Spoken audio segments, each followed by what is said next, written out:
Alright guys, hello and welcome to, we're going to make this a whole different episode. I got the one and only Colby Langford. Who are you? What do you do here?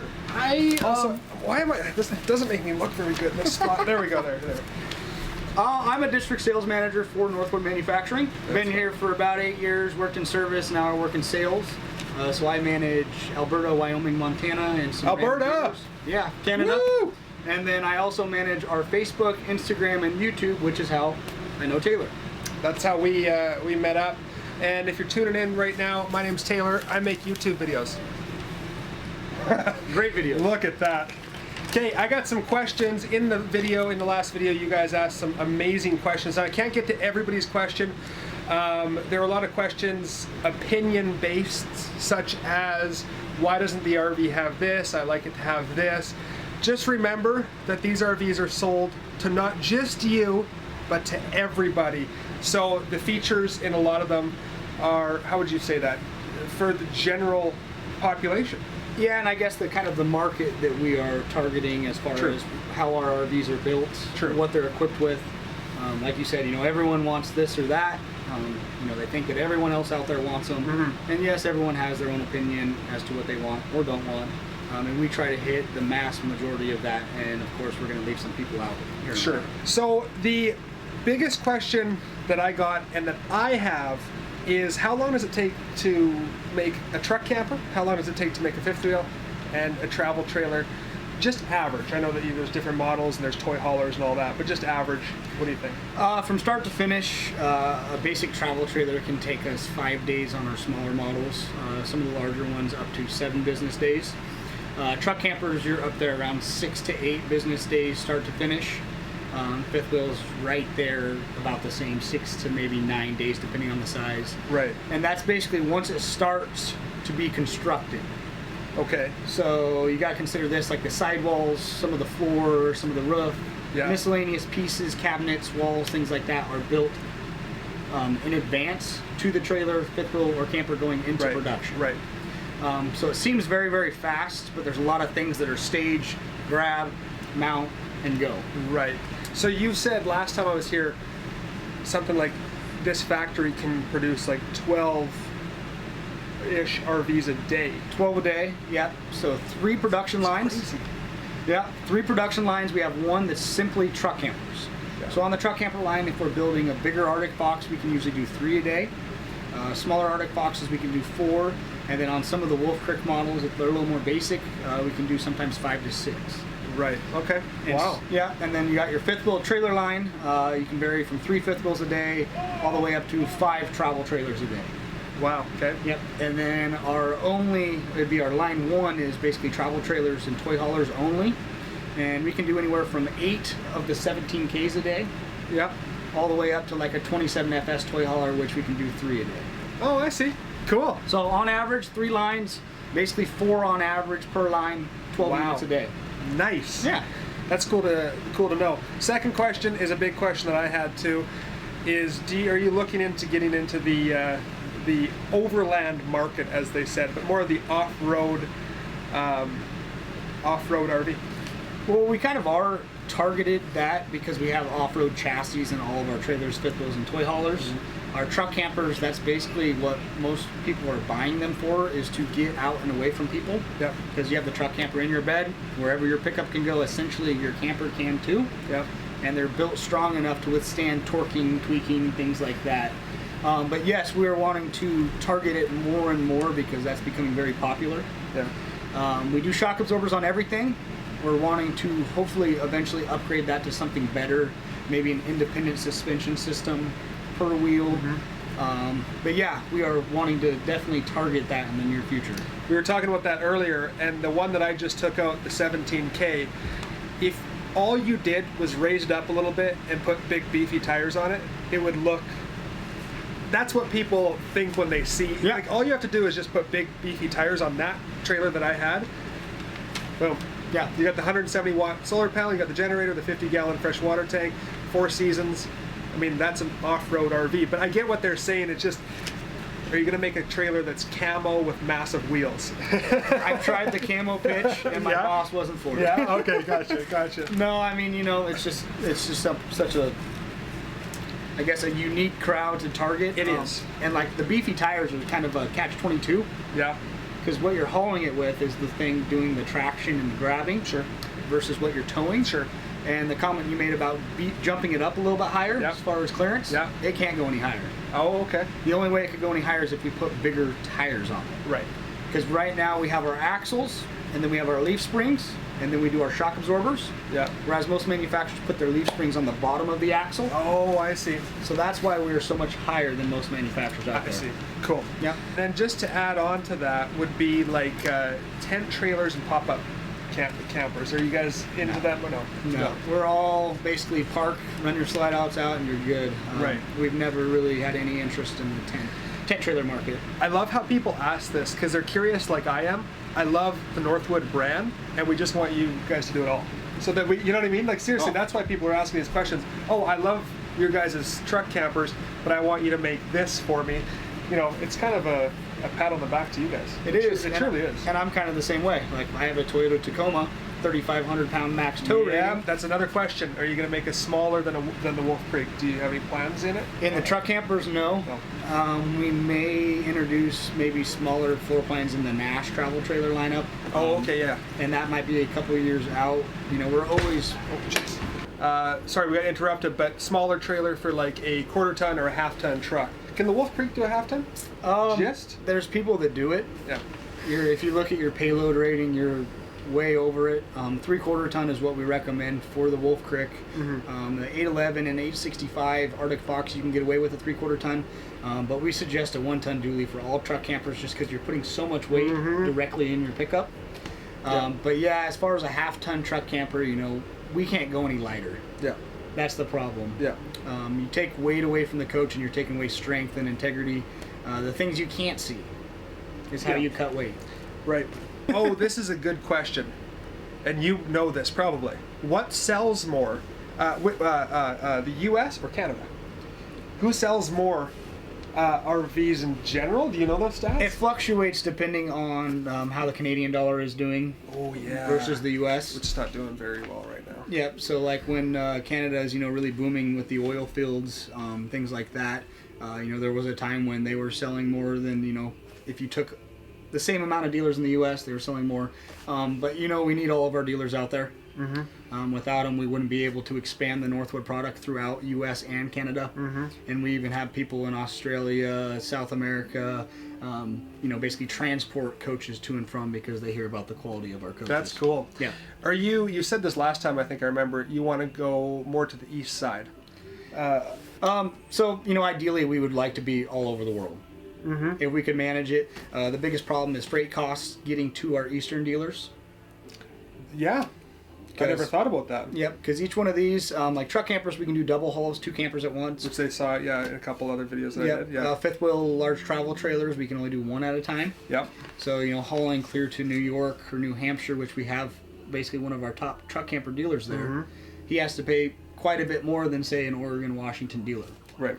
And that's going to bring up another thing is, well, shoot, I should come to the factory and pick one up here.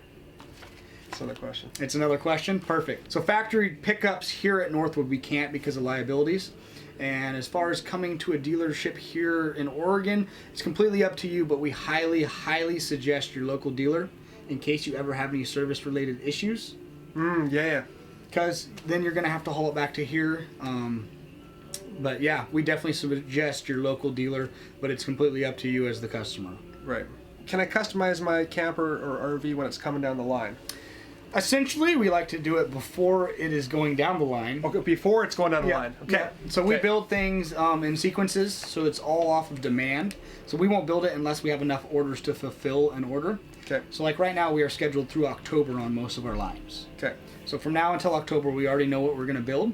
And if you want to do a custom order, you're going to have to get with your local dealership. They'll sit down with a piece of paper. Yep. You basically pick and choose every option. What you like want to delete and or add. Yep. Like we just went to one that didn't have an AC unit because they just deleted that option completely. Which I highly suggest to keep the AC is for resale value. But some people think about that. I never thought about that. He said, well, resale value. I go, oh yeah, you know, you're going to turn around at one point and sell it. Yep. So don't start painting the walls when you get your RV because... Hey, it's your RV. It is. It's your RV. But do with it what you want. But yeah, you can do things like delete mattresses if you want to get a different mattress after the fact. If you don't want furniture and you want your own furniture, we can delete that. Yeah. So basically you pick and choose everything you want, everything you don't, pick your colors, and then we will submit that order through production with what we already have scheduled. Or it could be in the future, so it could be 8 months to 12 months out, depending on what you're ordering. But make sure you give them lots of time. Yep, get with your dealer, figure out exactly what you want, and then they'll turn the order into us. Oh, yeah. I kept those steaks at lunch, by the way. Did you actually? Yeah. Oh, yeah. They're delicious. I gave them some steak from my trip earlier. Yeah. Okay, this is a question I had, and you answered it pretty well. Factory inverters. Why are there none in RVs? Across the board, basically, unless you go to like a custom whatever, high end. Yeah. Is it because? Let me answer the question. My own question. Is it because most people take this, they go to a campground, they plug in, and they don't need an inverter? Essentially, yes and no. Yeah. Or, there's so many different options out there. The person that's going to buy this already knows exactly what they want, and they're going to go to an aftermarket service shop that's going to put it in for them. Right. And then there's even shops, I know here in Oregon and Washington, there's several shops that just basically target solar. Right. They're rocking out there. They're rocking out there. Just keep going. It's fine. Yeah. So, as far as inverters, we've never wanted, we've thought about putting them into our coaches or offering them as an option, but there's so much that goes into it. Like I was saying, we stick with just converters, which, as you know, just does your 12 volt. The 110 you can get from Shore Power, but that is where the inverter comes into play. You're going to spend a fortune to do the inverter, because not only are you going to need like a 3,000 watt inverter to power your AC, you're also going to need anywhere from 4 to 8 batteries to keep the power going. Because sure, you can run the AC with an inverter. If you do 2 batteries, I believe it might last a half hour, and both your batteries will be dead. Boy, you need a big battery bank. Yeah. So that makes sense. That totally makes sense. But don't count it out of the question. You never know what we might or might not do in the future. You never know. What makes it 4-season? We talked about it. What makes a 4-season? Insulation, heated tanks underneath, and watch my other last 3, maybe even 4 videos. I'll link them in the description below. I talk about it in every single video. Colby talks about it. I don't want to keep him rambling on about 4 seasons. So just watch that video. We'll explain it to you. Proper space. Insulation. Proper space for the insulation without compressing it. Right. Yeah. Because if they tell you they have an R40 rated roof, ask them how much space they have up there, and if they tell you 3.5 to 4 inches, that insulation is being compressed and basically becoming pointless. Boom. Enough space, insulation does not get compressed, you're good to go. And a lot of people think about the, when you think 4 seasons, you think everything's insulated underneath. So if you look underneath, there's nothing exposed. That's all in insulation, and it gets heated when you turn your furnace on. And I learned from you, I guess we're talking about it anyways, I learned from you that these windows, it's not the biggest deal if they're thermal pane or double pane windows, because you only add a 1.6 or something? 1.3 to 1.6 depending who you talk to. Yeah, so 1 is that amount of insulation, and then you just double it. You're not adding that much, but it is nice for, it does add something, and sound reduction. So if you're cranking music out there, yeah, it's going to be a lot quieter inside. It's going to be a lot quieter. And me personally, I would definitely want the thermal pane windows. Like you said, it doesn't add that much R values. Privacy, noise reduction, and it does sweat less. And once again, resale value. Resale value. People are always looking for ones with thermal pane windows. That's very true. Yeah. Because I remember selling my travel trailer that I first owned, and they were going to give me an extra however many $100, and then they realized it was just single pane. Yeah. I went, darn it. Yep. The aluminum frame, which inside of our aluminum, we also have anchor core blocking. Keep going. One sec, we've got our 8K. Just so you know where we are. As you can see, we're starting to both sweat a little bit. We are at the pre-inspection area. Yeah, so PDI. They're inspecting these RVs. So I don't think they know that we're in here. So they're cranking the music outside, testing everything that the RV has. And they just turned the AC off, and now they turn their lights off. Anyways, keep going. Right. and they're back on. Hey! Yep. This is the best interview ever. Oh, that's funny. I like it. what's the warranty like, and what does it cover? So it's bumper to bumper for 1 year. Okay. Most manufacturers have what they call a 1, 2, 3 warranty. 1 year bumper to bumper, 2 year I believe is sidewalls and anything fiberglass, and then a 3-year chassis warranty. So what that is it's really, once again, a catch-22. It sounds really, really good. Problem is with the 2-year sidewall fiberglass warranty, that's about how long your seals last. So after about that long, that's when the seals will start to crack. You know, it's not a matter of doing the lamination process wrong, right, whatever, but once that seal starts to crack, water gets in there. It doesn't matter how you build your fiberglass laminated pieces, because water's going to get in there, and that's what's going to cause delamination. Right. Is the moisture getting in there. I see. Yep. So if you maintain your seals, you do everything you should on an annual basis, you should have absolutely no issues with lamination at all. Gotcha. It's just that maintenance. It's just seals. And I'm going to have a video coming soon, which you showed me months ago, and I'm going to throw you back up on the big screen. Perfect. And I'm going to try out the factory recommended way to do your seals, which is much easier than I tried it before. And just maintaining your seals, and making sure water doesn't get or seep into your RV. RVs are constantly shaking. They're going through, I think they say, a 3.5 magnitude earthquake every time you drive them. The more you drive them, the more those seals are going to crack. I mean, it only makes sense, right? Yep. Yeah, and they're meant to move with the vehicle, but over time they're going to get so hard and they're going to age, and that is when they'll crack. And you're going from, I mean, Canada, very cold in the winter, very warm. Say you're traveling, Arizona, back up to rainy Victoria, like weather conditions too. Yep. The last question I want to ask to sum this video up is, do you own an Arctic Fox, or does any of your family members own an Arctic Fox, or have they? So I don't have the proper tow vehicle to. I would really like to someday. Yeah. But I'm gonna have to upgrade from my Toyota Tacoma. I want a Nash someday that just kind of fits my personality and lifestyle. Sure. Would you do the one that I like that one, or the 22H, because it also has a jackknife sofa. Oh, okay. Yes. The 17K is nice because it is very compact, short. The 22H is a couple feet longer. So that would be a consideration of mine. I don't like the big long ones. No. But actually, just last year, I sold a Nash 26N, which you just toured today. Yep. I sold it to my younger brother, Logan, and he's actually been living in it 3 to 4 days out of a week at his construction job site in Washington. Nice. Shout out to Logan. Yeah. You do that a couple more days a week, man. You're full time. Yeah. Hey? And he's been loving it. At first, he's like, man, why is this thing cost twice as much as these? Right. It didn't take long, and he bought one a couple weeks later. So that's my younger brother. Then my uncle Dave, he owns a 2004 990 truck camper. Loves it. He's looking to upgrade to a new one, and he brings that to archery camp every year for 30 days. Nice. And then also, he has an Arctic Fox 29.5T fifth wheel. Oh, really? Yep. Doubling up. Yep, so he's got both. And then recently, my cousin Josh bought a Desert Fox 27F. Holy jeez. Yeah. Yeah, and he was going to buy another brand. Once again, a little bit of conversation. Yep. And he went down and bought a Desert Fox and loves it. Yep. So I wouldn't sell it to my family members if I didn't truly believe in it. 100%. Yep. And if you're ever curious what the build quality is, as soon as you walk into one, you'll be able to tell right away. That primarily is why I bought my Arctic Fox, was I walked in it and I felt good. And nothing looked cheap inside.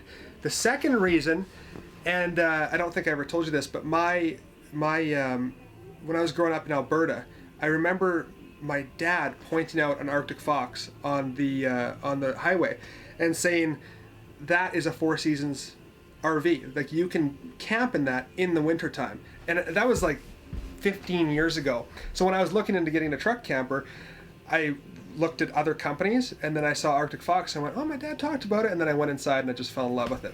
So if you're curious, or if you're on the verge of purchasing one, go try out all these different campers, all these different RVs, and you will just notice the quality and the difference that Northwood makes. Yep. I appreciate that. Yeah, of course. Other than that, guys, that's it for this video. If you're curious to know about my adventures that I just had here, all the videos are going to be in the link in the description below. I just took a Nash travel trailer 17K out for a 2-day adventure. We went camping. We got some great drone footage. I just toured the Nash 26N, which is a bigger version of the one I took out. We did a tour of the, one second, right through that window, the Desert Fox, and this Q&A. Well, this won't be in the link in the description below because you're watching this video right now. But all of them will be in the link in the description below. Thanks, buddy. Yeah, appreciate it. And if you guys think of any other questions at all, you can reach us at 1-800-RON-NASH. That is 1-800-766-6274. Beautiful. Beautiful. Look at how sweaty we are. Oh, God, I'm ready to get out of here. Let's get out of here. Keep living that dream, my friends. This interview was just conducted in this big fifth wheel. This is the shop right here. Next time I come down, I'm going to answer some questions as well. So get some questions ready for Colby, because we'll do another Q&A next time I come down. See you later.